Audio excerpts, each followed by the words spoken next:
السلام البنات، كديرين؟ لاباس عليكم؟ تنتمنى تكونوا كلكم بخير وعلى خير. اليوم ان شاء الله ضمن سلسله شيوات مريم غادي نقدم لكم بسطلات مالحين بالكفته ولا دان فومي، تيجيو زوينين بزاف. تنتمنى تجربوهم وينالوا الاعجاب ديالكم. واذا كنتوا اول مره تشوفوا لي فيديو ديالي غنقول لكم مرحبا بكم. ما تنساوش تشتركوا في القناه وتفعلوا الجرس باش يوصلكم كل جديد. كذلك ما تنساوش تزوروا الرابط اللي اسفل الفيديو فيه جميع الوصفات مكتوبه. دابا ندوزو لطريقه التحضير والمقادير. نحتاجو في المقادير، عندي هنايا بصله كبيره مشرده تكون بيضه، الا ما كانش بصله بيضه ديروا بوارو تيجي زوين في العمارات. عندي هنايا جوج دروس تاع الثومه غادي نحكوهم. عندي في التوابل عندي هنايا معلقه كبيره تاع توابل السمك، عندي صلصه الصوجا، عندي الزيت النباتيه، عندي زيت الزيتون، عندي هنايا الملحه، عندي 4 الفرماجات مثلثين، عندي هنايا علبه تاع صدر الديك الرومي المدخن، هو هذا تتكون فيها 80 غرام. هادي تدير واحد 10 دراهم تقريبا ما كاملاش. عندي هنايا 4 تاع الكفته، عندي علبه صغيره تاع الشامبينيون اللي شحرتها في شويه تاع زيت الزيتون وشويه الزيت النباتيه وشويه الملحه والبزار. عندي هنايا علبه صغيره تاع الشعريه الصينيه اللي مرقده في الماء بارد. دائما تنقول لكم الشعريه اللي بتعمروا بها ترقدوها في الماء بارد باش تجي على هذا الشكل هذا ما تتعصبش لينا. صافي وسقطرتها وقطعتها على هذا الشكل هذا. غادي ندوزو دابا للطريقه. غادي ندير في المقله البصله، غادي نزيد عليها شويه تاع الزيت النباتيه، غادي نزيد شويه تاع زيت الزيتون،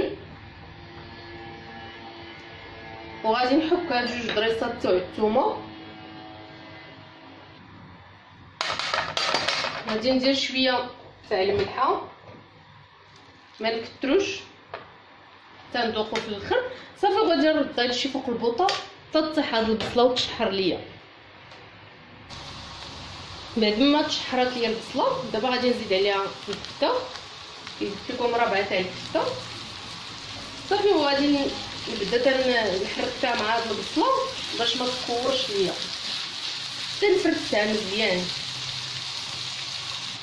دابا غادي نزيد عليها هاد توابل السمك.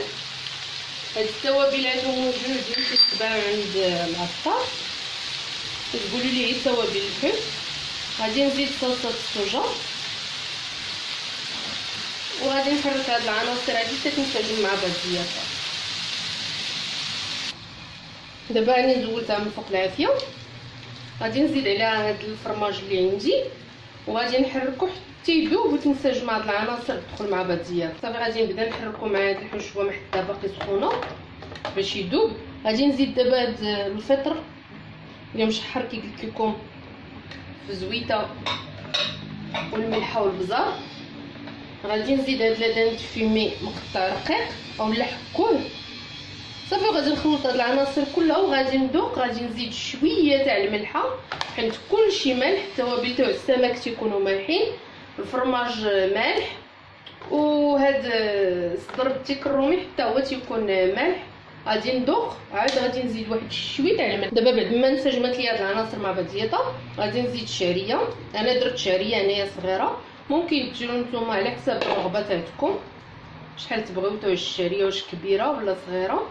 وغادي نرجعها فوق البوطه حتى تنسجم لي هاد العناصر مع بعضياتها ونزولها ونخلي الحشوه تبرد. ها هي بعد ما زولتها من فوق العافيه دابا غادي ندوق. غادي نزيد واحد شويه تاع صلصه الصوجا، ضيفوا شويه الحار الا تتبغيو. غادي نزيد واحد شويه الملحه كي قلت لكم.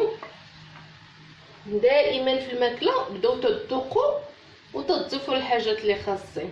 اللي بغى الحار يزيدو، انا ما درتوش. صافي اكتفيت بهذوك توابل السمك. دابا غادي نخلط هاد العناصر وغادي نخليها تبرد. دابا غادي نوريكم الطريقه باش غادي نجمعوا هاد البسيطلات.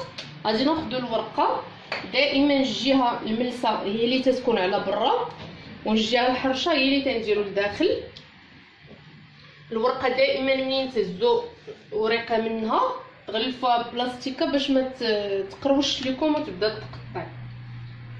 غادي نبدا ندير شويه تاع الزيت النباتيه، غير شويه.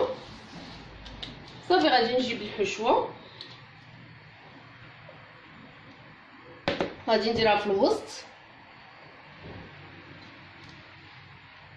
صافي وغادي نجمع على شكل كموسه. غادي نبدا تنجمع على هذا الشكل هذا هكا بحال شي كميميسه، تنساليها كامله. غادي نجيبها وغادي نجي لهنايا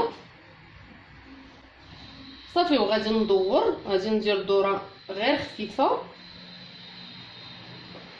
على هذا الشكل هذا صافي وغادي نحل هادو اللي عندي هنايا. غادي نحاول نخليهم هكا باش يعطيو واحد المنظر زوين.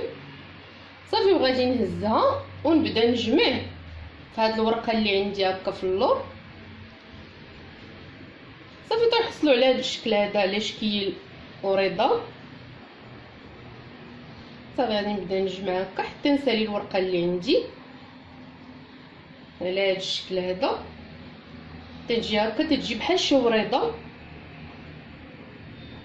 ها هي الا باينه لكم.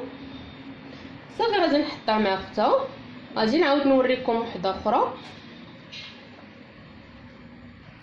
ها هي غادي نجيب ورقه اخرى كيف ما قلت لكم دائما الجهه الحرشه لداخل والجهه الرطبه على برا.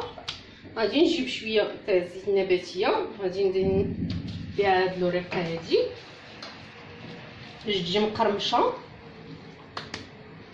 صافي غادي ناخذ الحشوه تنحطوها في الوسط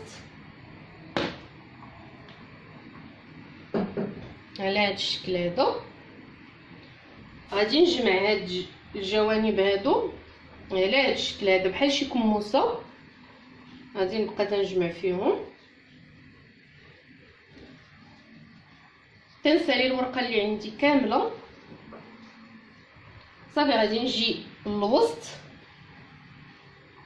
هكا وغادي نشد وغادي ندور واحد الدوره خفيفه. صافي وغادي نحاول نقادو رضا. تنحلو هاد الوريقات هكا صافي وغادي نجمعهم لتحت على هاد الشكل. صافي غادي نبدا نجمع فيها صافي على هاد الشكل هذا حتى تنصايبو بحال وريضه. صافي انا غادي نبقى مستمره هكا حتى نسالي هاد الحشوه اللي عندي كامله ونرجعو ان شاء الله. صافي هما بعد ما كملتهم تيجيو على هاد الشكل هذا كي وريتكم، تيجيو زوينين. دابا مدهونين بالزيت، ما باقي غادي نزيدوهم والو. غادي ناخذهم وغادي نديرهم في اللاطه.